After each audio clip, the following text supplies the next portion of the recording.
Om Swastiastu, kembali lagi bersama saya Adi Wiraha. Di sini saya akan memberikan materi yang telah saya buat mengenai inovasi pendidikan. Dan sebelum masuk ke dalam materi, saya akan memberikan sedikit penjelasan tentang inovasi. Inovasi adalah pengenalan suatu hal-hal yang baru, penemuan baru, dan berbeda dari hal yang sebelumnya. Nah, itu pengertian tentang inovasi.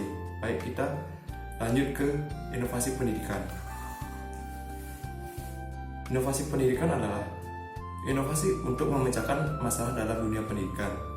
Dan juga, inovasi pendidikan mencakup tentang hal-hal yang berhubungan dengan komponen sistem pendidikan di Indonesia. Baik dalam arti sempit maupun dalam arti luas. Baik dalam lembaga maupun dalam pendidikan di Indonesia. Contohnya saja, dalam arti sempit, mahasiswa membuat media pembelajaran digunakan di sekolah. Ini juga merupakan inovasi pendidikan. Selanjutnya, saya akan memberikan materi modernisasi. Saya akan memberikan penjelasan sedikit tentang modern. Modern tidak hanya digunakan oleh orang-orang, tetapi juga digunakan oleh sistem politik, ekonomi, bangsa, lembaga, seperti rumah sakit, sekolah, perguruan tinggi, perumahan, sistem, serta berbagai macam kebiasaan. Modernisasi adalah suatu perubahan sistem sosial, ekonomi, dan politik.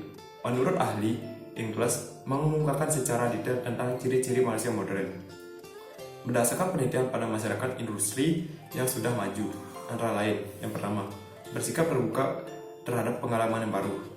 Artinya, jika menghadapi tawaran atau ajakan-ajakan yang baru, lebih mudah untuk menguntungkan diri mereka dalam kehidupan dan selalu mau memikirkan dan kemudian mau menerima dan tidak tertutup diri terhadap perubahan. Yang kedua, selalu siap menghadapi perubahan sosial. Artinya, siap untuk menerima perubahan-perubahan yang terjadi dalam dunia masyarakat. Misalkan, partisipasi dalam dunia politik, peningkatan kerjasama bagi wanita, dan lain-lain. Yang ketiga, berpandangan luas. Artinya, pendapat-pendapat tidak hanya berdasarkan dari pendapat mereka sendiri, tetapi mau menerima pendapat orang lain. Yang keempat, mempunyai dorongan rasa ingin tahu yang kuat. Manusia modern akan selalu berusaha memperoleh informasi tentang apa yang terjadi di lingkungannya.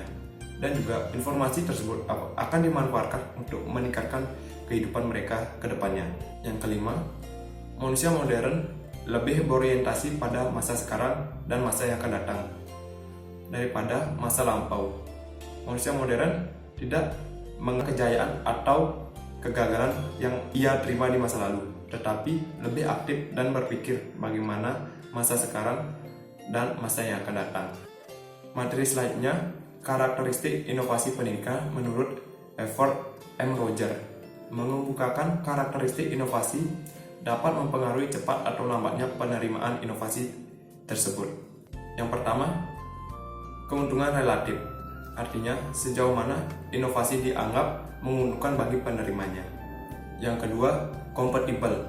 Artinya, tingkat kesesuaian inovasi dinilai dengan pengalaman masa lalu dan kebutuhan dari penerima yang akan datang.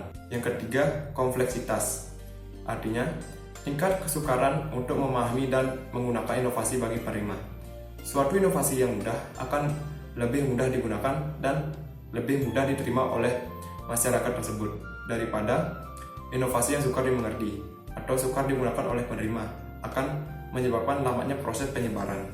Yang keempat, reliabilitas. Artinya, dapat dicoba atau tidak suatu inovasi oleh penerima. Suatu inovasi yang mudah diterima akan mudah digunakan oleh masyarakat daripada inovasi yang akan lebih sukar dicoba oleh masyarakat. Yang kelima, dapat diamati. Artinya, mudah tidaknya diamati suatu hasil inovasi. Suatu inovasi yang hasilnya mudah diamati akan lebih cepat diterima oleh masyarakat. Dan sebaliknya, inovasi yang sukar diamati hasilnya akan lebih lambat diterima oleh masyarakat.